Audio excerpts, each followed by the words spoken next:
Hello, welcome to the channel. Happy Samhain. My name is Dr. Corey Wren. I'm a vegan sociologist, a vegan feminist, and a vegan witch. In this video, I'm going to discuss the vegan feminist politics of the witch's new year, Samhain, otherwise known as Halloween. I bet you didn't know that this really is inherently a vegan affair. Definitely stick around. Let's explore this.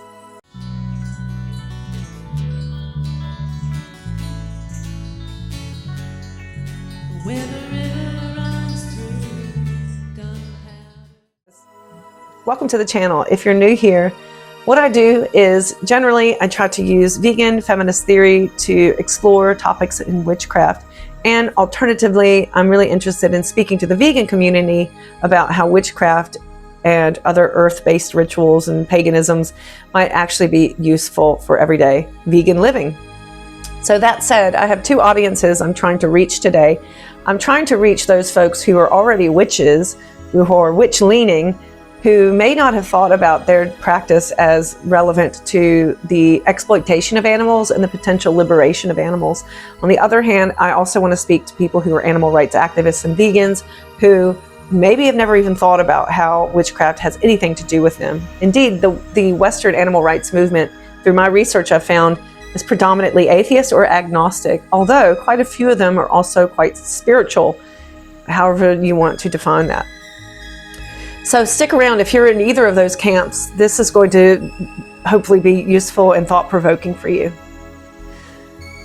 In the witchcraft lore, in the witchcraft way of living, we have what we call the Witch's Wheel of the Year.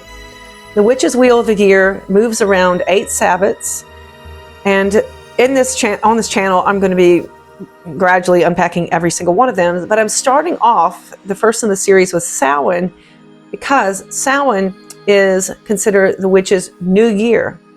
In the Roman calendar, I think that's what you would call it, the Roman Gregorian calendar, the new year begins with January 1st. Not so in the pagan wheel of the year. It's actually Samhain, October 31st, basically the end of the harvest season and the move into wintertime.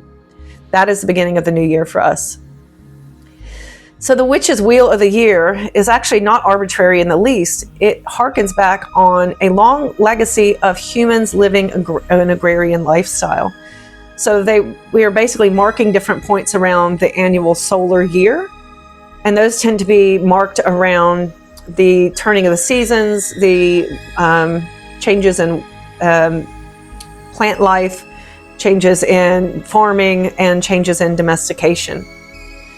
So it really asks us to remember this long legacy of living on farms and villages alongside other animals, paying attention to where the sun was, paying attention to the foliage, paying attention to how much sunlight you have or how much moonlight you have, because growing food is your number one priority. We've been quite divorced from that now, starting with the Industrial Revolution taking off in the late 1700s. Increasingly, we are now not paying attention at all to where the sun is or where the moon is. We go by the calendar, January, February, March, April, May, etc. That would not have made as much sense in an earlier time. Before the workday, before wage systems came in, we didn't care about what time of the day. It's exactly 9 a.m. You better get dressed and ready for work, or it's 5 p.m. and time to clock out from work for the day. That was not the case in earlier times, a few generations back. No, it was, we have this much sunlight today. We need to accomplish this in these working daylight hours. And it's this time of the year we need to do the planting. It's this time of the year we need to do the fertilization. It's this time of the year we need to do the harvesting, the curing, whatever. It was around the solar cycle and the lunar cycle, I should say. We focus quite a lot on the solar cycle, but farmers were also paying attention to where the moon was in its different phases, because first off, it alters the productivity of plants and the fertility of plants, but also it gives extra daylight, shadow daylight, but light nonetheless. It can allow them to work longer in the fields if need be. So this connection to the turning of the seasons, the turning of the moon, this has all been lost to us now. So the witch's wheel of the year is simply asking us to tune back into that and get back in touch with that, because I think something quite sad and a-human when we're disconnected from our place, our role in this larger cosmic turning.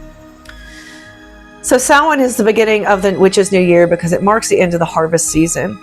The very first harvest festival is called Lunasa.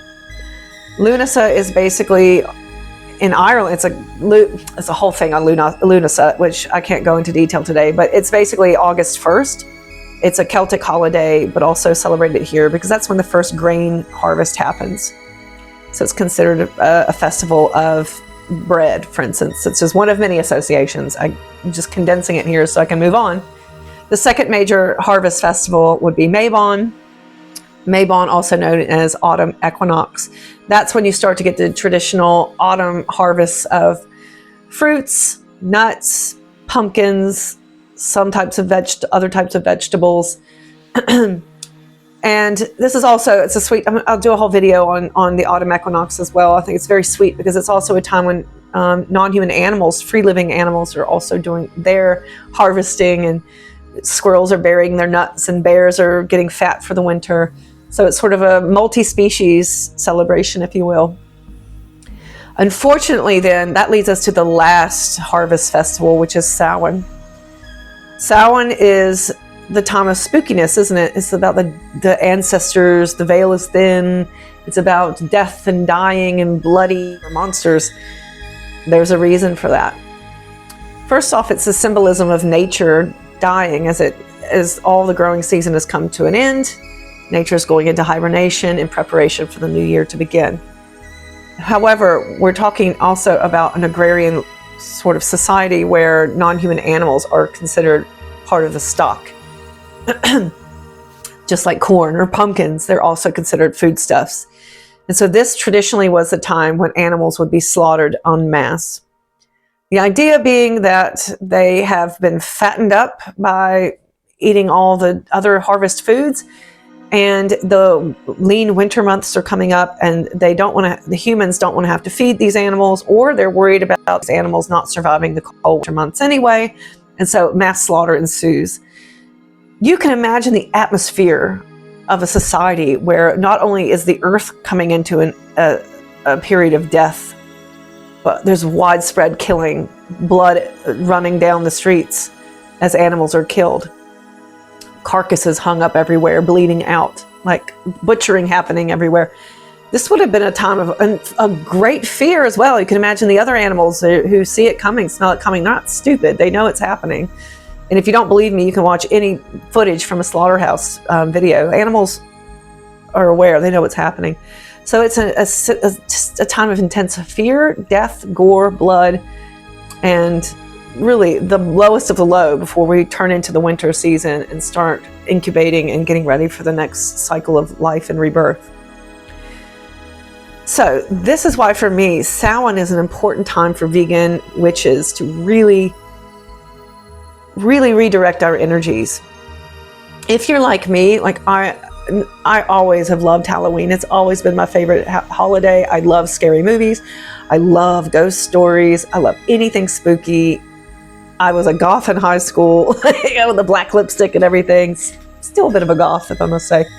And I was also an October baby. My birthday is a week before Halloween. But as I got more and more into a vegan witchcraft, I started to realize that this is not so much about humans and our celebration or curiosity with death, and honoring of ancestors and trick-or-treating and getting spooky. This is about non-human animals. Historically, this is a day of death for animals. Literally, right? Today we think about it symbolically, theoretically, about Halloween being about the dead and cemeteries and haunted houses. But historically, Samhain was a day of mass fear, mass death, mass suffering, needlessly for non-human animals, right? So I think it's important for us on Halloween to actually recognize this as I would say, a day of mourning, a day of acknowledgement, a day of honoring. In the witchcraft community, we look at Samhain as a time for honoring our ancestors, but we rarely extend that to other species. Usually we're only talking about human ancestors. This is problematic on two fronts. Number one, animals are in our bodies, like they're our genetic legacy. They are a genetic legacy in all of those generations of humans who were killing, slaughtering these animals and consuming them so that their bodies could grow, that they could gain energy from that and produce the next generation. Again, needlessly, because human beings do perfectly fine on plant-based diets, but nonetheless, that's in our genetic legacy. And even further than that, secondly, even further than that in this genetic legacy is, where do human beings even come from? So we're not even looking at the sacrifice of all these millions, trillions of animals over the thousands of years that humans have been sacrificing animals for food. But even further than that, where do we come from? We're primates, we're apes. We are animals ourselves. And if you believe in evolution, which you should, because it's science, it's fact, we come from other animals, even more so-called primitive species, the further back you go. So we're talking about like 1 billion years ago. We are coming back all the way back to like little protozoa floating in the great embryonic sea of burgeoning life, right? We come from a long legacy. The first fish that grew little feet and stepped on the land, which obviously that's an exaggeration, but we have legacy even with this tree of evolution. So when we talk about honoring our ancestors, I would encourage you to not stop with the human ancestry, because the further we go back, well, first off, we're animals now, but the further we go back, we have thousands upon thousands of generations of non-human animals who have created us, either in being killed for us to eat or in evoluting into us. And may I also add, I think it's also extremely appropriate for us to honor our non-human ancestors who are more within our lifetime. As a sociologist, I can tell you right now, if you have this feeling that non-human animals like your dog, your cat, your horse, these are your family, they are, for all intents and purposes, your family members. Sociologically, we do have research that people form deep emotional relationships with other animals, especially if they're sharing the home with them. And we grieve them when they die. We grieve them just like we grieve human beings in many cases, because you have a very intimate relationship with many of these animals. And so may I also suggest that when we're honoring ancestors, we can also honor the non-human kith and kin that we've known across our life courses, or perhaps even those that we never knew. Maybe your grandfather had a really meaningful relationship with a dog, and that dog has a legacy in your family. Honor that dog as well. So this is my suggestion for you. In celebrating Samhain today, or this season, this week, whenever you're watching this, I would suggest that you light a candle for your ancestors, your non-human ancestors. Acknowledge them. Thank them for how they've contributed to who you are today. Ask them for guidance if you feel that's necessary. You might also practice what we call a dumb supper.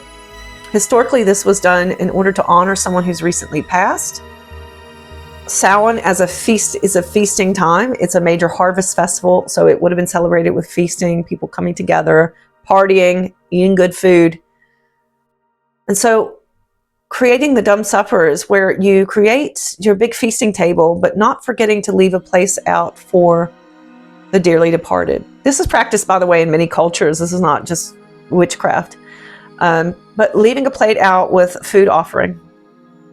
And that is a nice way to collectively for everyone to acknowledge that which has been lost, that who has been lost. So you may, if you're celebrating with a meal, a nice Samhain meal, you may actually leave a plate out with a food offering in remembrance of non-human animals you have lost, non-human animals who historically have been brutally slain for Samhain times, and also a memorial of this long, amazing, non-human evolutionary legacy that we have. At the end of your ritual supper, you might actually want to take the uneaten food and offer it to actual living non-human animals. I know there's debate about this, but I've staked my claim in this. I actually feed my pigeons because I think it's a really nasty world out there for them, and I like that they can have one safe place to come and get something to eat. Also the seagulls. And they don't take advantage of that. They don't come every day, but they do pop in, especially in wintertime, to have a bite to eat. And also, I keep some out for my snails and slugs as well. Is it the best thing to do? Maybe not. There's pros and cons to doing that, but it does keep them out of the things I don't want them to eat. They can come over to this plate and have a bite over here, and it keeps them out of the way. But that way, I think, is a nice, as long as the food is appropriate for the species that are coming to eat, right? I think it's nice to actually support free living animals because it's a nasty, toxic world out there and a society that wants them all dead, let's be honest. The last bit of practical advice I would give for Samhain, if you want to practice this as a vegan witch, is to do your jack-o'-lantern. I'm living in the UK now, and I have friends who, when they were kids, they actually used carved turnips. Here in the UK, also in Ireland. We didn't do that in America because in America we had pumpkins, so we did pumpkins. Now, the UK has actually been quite Americanized as far as its Halloween, which is quite sad. And the same in Ireland because Halloween actually comes from Ireland, but only in recent years. I actually went to a Samhain celebration in Cork, Ireland in 2024. And that was the first time, because I used to live in Cork, and that was the first time that I actually saw Halloween return to Ireland. And I think a lot of that has to do with tourism and Americanization. But it's the same deal here in the UK. It really wasn't a big deal until recent Americanization. So now you can actually go and get your pumpkins here. We go every year to a pumpkin patch and get our pumpkins. But I think that the pumpkin, I'll probably do a whole video on this one year, but I think the pumpkin is such an important symbol for Halloween, of course, because what was the idea? The idea was you made little lanterns out of them. That was to guide the good spirits on this night when the veil is the thinnest and spirits are traveling. But also the pumpkin has such an important role in vegan food culture and Native American indigenous cosmologies. It was an amazing food source. It's nutritionally very dense, and you can make all kinds of things with it. So it sustained many, many Native American cultures. And for vegans as well, pumpkin has been very important for us. And don't forget that actually Halloween, October 31st, the Day of the Dead, the Night of the Dead, well, what's the very next day? It's the Day of the Living, isn't it? November 1st. I don't think it's any accident that World Vegan Day is actually placed on November 1st. So I think this is a really cool place where we can super veganize our witchcraft. We're recognizing Halloween, Samhain as a day of remembrance, of extreme systematic violence against non-human animals, honoring that, just acknowledging that and respecting that. And then the next day, well, what do we do in a world reborn? This is the very first day of the witch's year, remember, is World Vegan Day. Like, you can't make this stuff up.